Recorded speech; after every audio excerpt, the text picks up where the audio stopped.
Welcome to the show today, and good afternoon. Thank you for having me, and good afternoon. All right, Prof.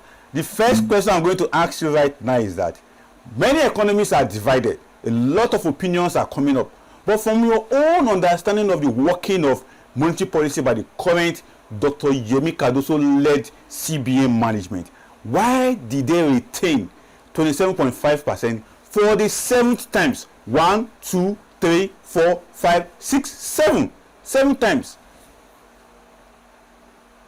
It could go on to 15 times. The fact of the matter is, there are fundamentals, and they are keeping their eyes on the ball. And there has to be a seismic shift for them to actually shift the position. Throughout last week, all the TV interviews I granted and newspapers said CBN should not be stampeded into dropping the rates because the fundamentals have not changed. Now, let's say there was a rebasing of the economy, of the inflation, and it looked like it came down from 33 or 4 to 22 or something like that. But that is a rebasing exercise. Even though generally the heat is going off inflation a little bit, but when you look at the month-to-month increase in inflation, there is a month-to-month increase. This is where you should focus your eyes, because for the food basket sub-index and then the CPI, composite price index, headline inflation, there was an increase on a month-to-month basis, even though compared to last year, there seemed to be a decrease in inflation to 22%, but that is not where you look, because they will be rebased. Those figures have been rebased. So forget what happened in 2024. Look at what happens month to month, because you've rebased the thing. You are comparing today's rebased figure to the one that was not rebased last year. So they can't be fooled. Secondly, there are also pressures on inflation from other quarters. Now look at Donald Trump. We don't even know what Donald Trump is doing. We all know that he gave us the 14% duty. Then he slammed another 10% because we are having a romance with BRICS, and he's now saying he's going to make it 50%. So we may be going from 14% to 24% and to 24 plus 50. 40 to, that becomes 75%. So you don't know where that piece of string, you don't know how long it's going to be. Then you have your main revenue that drives the foreign exchange arena, which is coming from oil and crude. Now we've been powering below, the price has been below. The benchmark is $75, but we're around 65, 68. We are running well behind the benchmark. And if you don't know what that means, it means that we are not having capital expenditures because we have a bloated accounting framework, a budgetary framework that is not going to, but it's going to strangulate capital expenditure.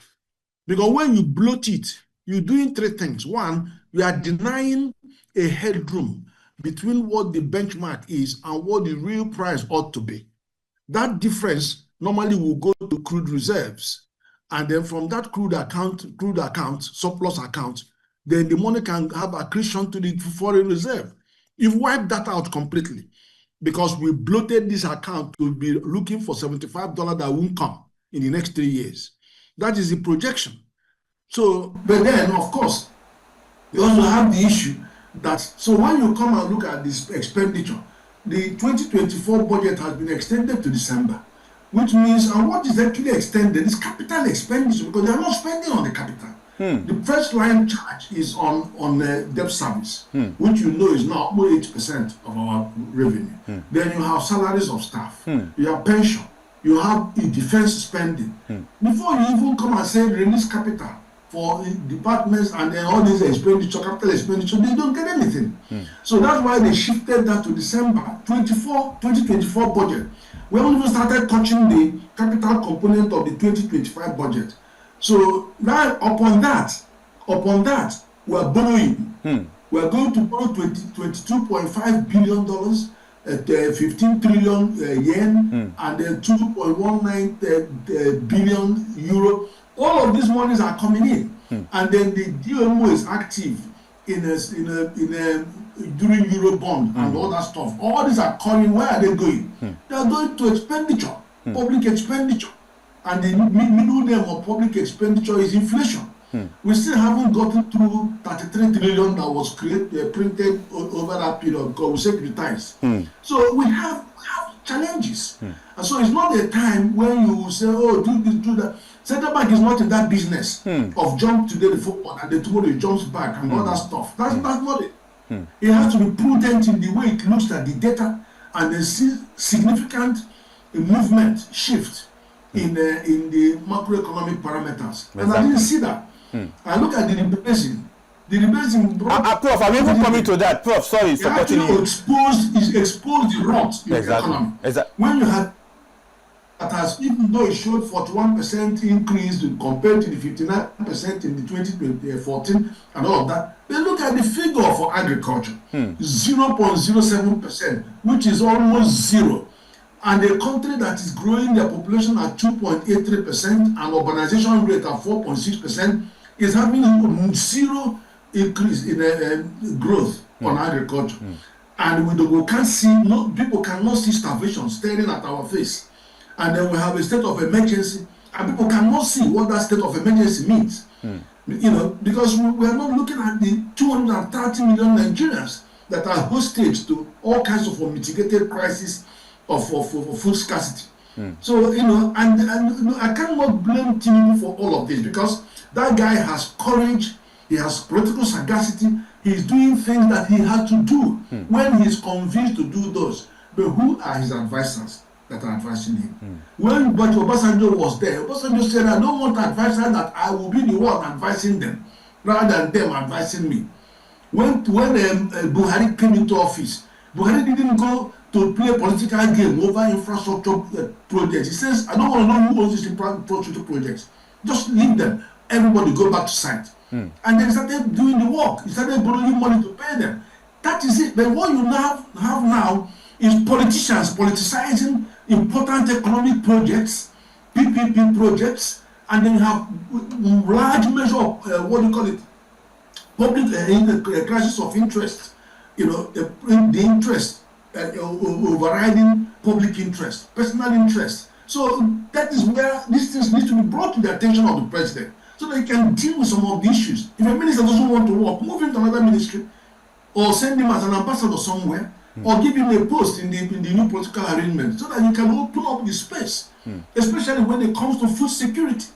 Any project that is supposed to deliver on food security should be re-examined and know where the bottleneck is. Where the conflict of interest and politicization of our food delivery system that is causing the problem. Prof, so sorry to cut you in here. There's something that you have put our mind on now in terms of explaining some of the reasons why CBN have to take this decision. But one of such reasons you may mention is the rebasing of the GDP. And currently we have a GDP rebased at 372 trillion naira. Give us a perspective on this rebasing, because you have linked it up with the current situation that CBN have to put on the retention of the MPR at this point in time. But give us a perspective on this rebased GDP of 372 trillion naira at this point in time. Now, the rebasing is done every 5 years. And why do you have to do rebasing? Is because some of the fundamentals change over time because of technology and innovation. They affect patterns of expenditure and consumption. So you have what they call industry standard, the international standard industry classification. That is what classifies different things, expenditure patterns. But then within them, when you look at them, to bring us to the points of best international practice, they notice that some of our activities are missing. For example, some variations of the digital economic activities, and you know how digital things like fintech, edtech, health tech, and envirotech is going nuclear. Then you have activities like pensions fund administration. Pension fund is almost 20 trillion naira. Then you have National Security Social Investment Trust Fund, NSITF. Then you have modular refineries, and also even the area of informal sector, and even domestic employers of labor, employing the cook, gardeners, and all of those, they have to be brought in. because these are informal sectors employment. And then even the value of informal sector contribution to the economy has moved from I think 41 to 42%. So it's all moving. So they have to reclassify.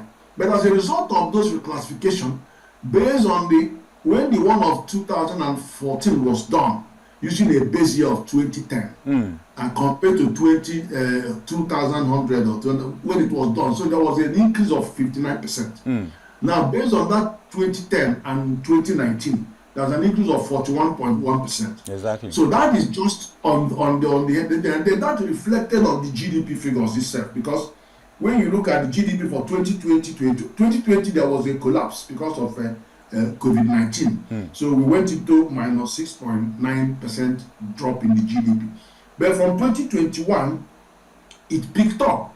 It picked up to 213 trillion, then all the way to 2024, where it became 372 trillion, 0.8 trillion, which is about $243 billion. Right, so that is where we are, and the corresponding growth rates are about 3.38% for 2024 and all of those. So, in effect, we now have a better reckoning on the GDP of 2024. It was effectively higher than what was presented.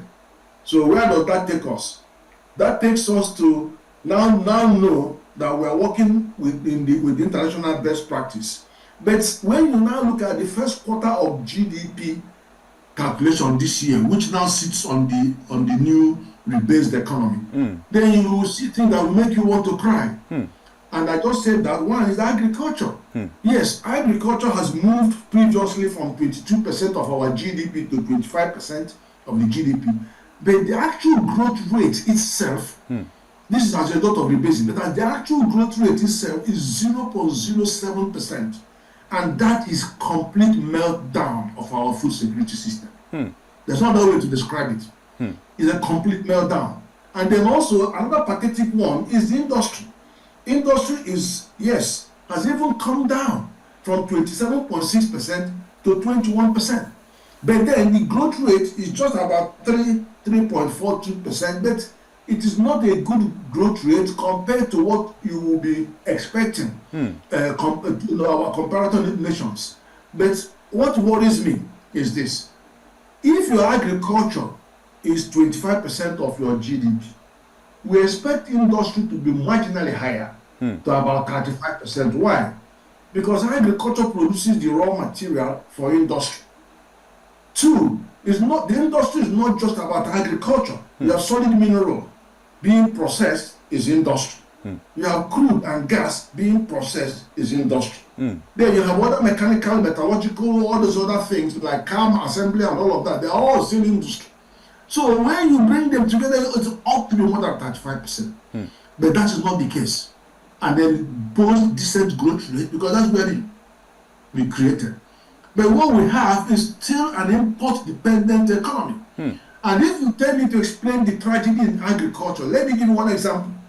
I'm involved in cassava value chain. Nigeria produces 71% of world yam production, which is 50 million metric tons of yam, and then 64 million metric tons of cassava, 20% of world cassava. But only 10% of that is available for industrial production. 90% is presumed to have been consumed.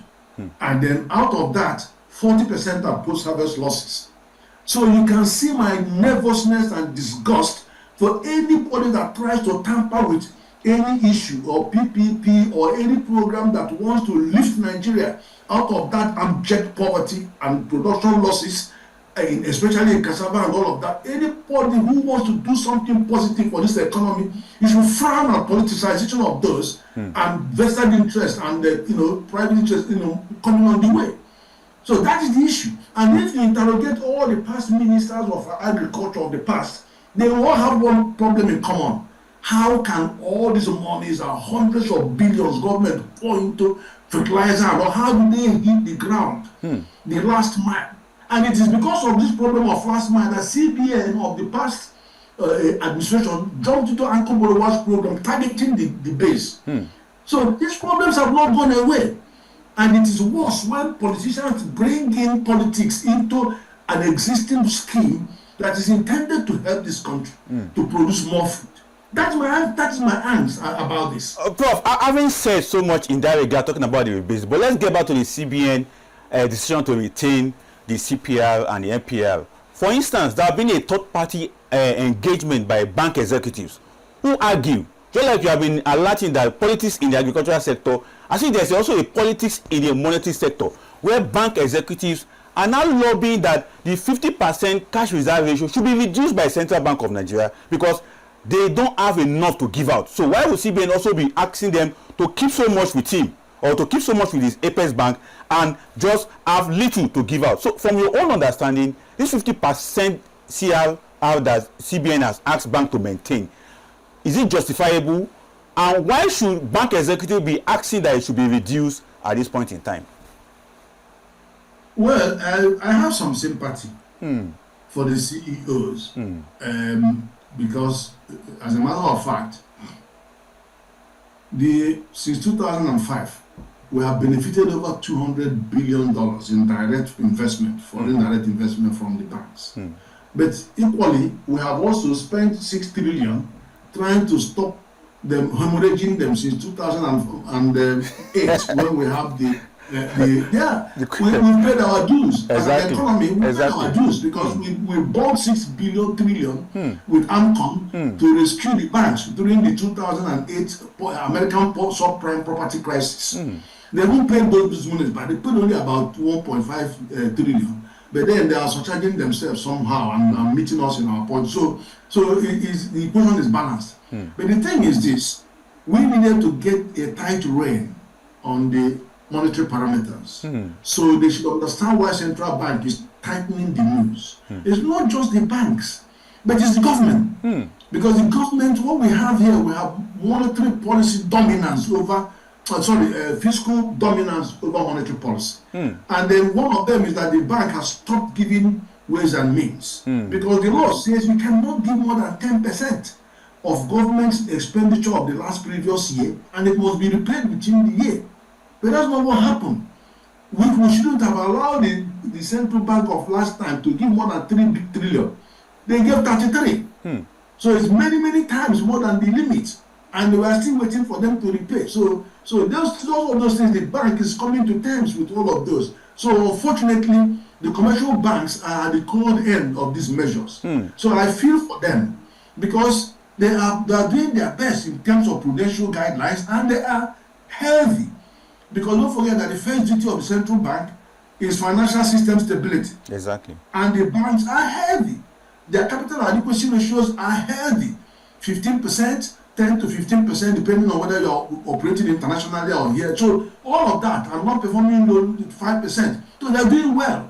But so they needed more injection or by way of reducing their exposure on CRR. And then I think in the last administration, they tried to do differentiated cash reserve ratio, where they say, okay, because I want you to direct resources to the real sector and particularly agriculture, we're going to allow you to borrow back some of those your reserves, your CRR reserve, and deliver on single digit interest with 1 year moratorium over 7 years, medium term borrowing, and focus on the reserve. So they did that, and it's still one way of central bank looking at the issue. And then secondly, the central bank should also get comfort from the fact that these banks are recapitalizing as they wanted them to do.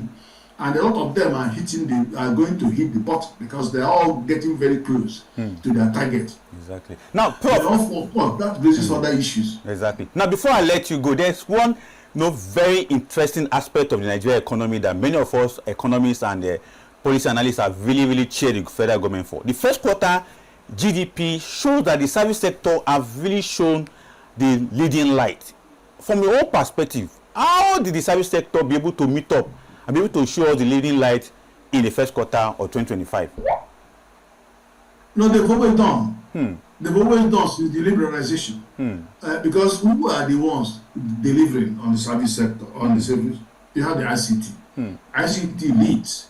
Not only that ICT has 6.78% of the GDP, but they deliver almost 10% growth rate. Banking and finance, even though banking and finance is about 5% of the GDP, but they deliver 33%, 32% growth rate. They do very high growth rates. And you know, ICT underpins not only the digital economy, but also the financial services sector. So it is a very, very dynamic relationship between the two. The other ones are trade. You know, and then we're a trader nation. That's why we're import dependent. So they're always buying and selling. And if you go and look at the loan books of microfinance banks and these commercial banks that are lending, which is one of the reasons why CBN is on their neck, they lend, tell me who can borrow 30-something% interest, 34, 32. It's only traders who can do that. And these traders are importers. They want them for 3 months. They import their goods and pay that, and they are able to pay back because they can have a complete pass-through of the imported inflation. You can't give it. Manufacturers are not going for that kind of money because they can't pay it, they can't survive. So this is the point. So when you need to understand where the money is pouring into, and then of course the banks also make money from foreign exchange transactions. Exactly. And then the central bank came and closed their net open position on foreign currency to 20%. So that they can release more of their liquidity to the system. Exactly. So it is a balance there. I have been advising central bank to look at this case where if you add up all the proceeds of recapitalization, it will come to $3.3 billion. Exactly. So what I say to CBN is allow some of the tier 1 banks that can go to 1 trillion instead of 500, or who can even go to $1 billion. Because if we allow them, then the total capitalization can actually rise from 3.3 billion to $10 billion. But what you do, it incentivizes them to say, okay, if you voluntarily go to this limit to $1 billion, I will give you 200 million naira of our foreign reserve to manage. Maybe not the $500 that was given to them in 2005. But you can sell $200 million or something just to encourage them.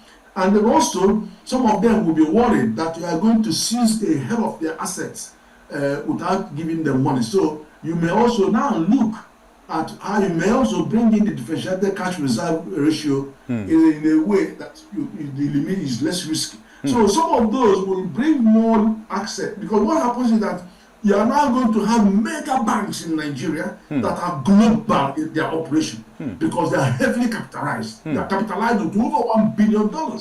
And then they have to do that because our fintechs, we have the unicorns. We have over 6 unicorns, that are already $1 billion or more. Fintechs that are, homegrown companies. If they are doing that, and their money point is going and buying up banks in Kenya, all our places, our banks should follow through. That's the point. And then if you want big size loans, then these banks can do it, because at the moment, if all their capitalization is going to be 3.3 billion, the federal government wants to borrow 5 billion for any project. All of them will have to come in and throw their money in for them to have a big project because of their single obligor limit. But if you allow them to go up, 2 banks can come together and form major infrastructure. That's the point that I'm trying to raise. Exactly. Prof, before I let you go, I'm tempted to ask you this question. Many have also cheered and are praised that the Dr. Yemi Cardoso led CBN management have done a very good work by retaining the MPR rate. Reason being that the gains of the Naira will be stabilized more and Naira will be strengthened more with this retention of the rate. What's your perspective on it, sir? No, see, one of the things you haven't talked about, when we had the rebasing, what it did was it made us less conscious about negative real interest rates. Because negative real interest rate is when the interest rate is running behind inflation. Exactly. It means that a negative real interest. So who is going to invest in your economy? You put 1 million, and then you expect to collect 23 million. 23%, and then the inflation in that 1 year is 30-something%. So nobody's interested. Do you understand? So, but now for it to now come down below the base rate, when I have base rate at 27.5 and inflation is low, there's a positive real interest rate. But the second point is this: it's a dangerous thing to tamper with MPR rates because that they drive they affect the rates at which bond yields and all of that. And then that's the only thing that is attracting foreign portfolio investors. The FDI is a complete meltdown. So the foreign portfolio investors will borrow money from foreign constituencies at 3% or 4%, and then given that the money is going to be stable, they can invest it immediately and buy some euro bonds here or buy some treasury bill that has government guarantee, sovereign guarantee, and then after 6 months or 1 year they can cash out. And because you have kept the state rate, you see, they can cash out. So you have that inflow in and out, because you are maintaining a steady currency regime. So you don't want to scare them away, but suddenly start dropping rates, and then you get them scampering for safety, running back to America. Because, you know, it's one of the considerations. Very interesting. Prof, I will hold you for an invitation for us to talk about recapitalization of banks in Nigeria. It is quite interesting that we need to take that up with you in future engagement on the show. So, but thank you so much for coming on the show today. Thank you for having me.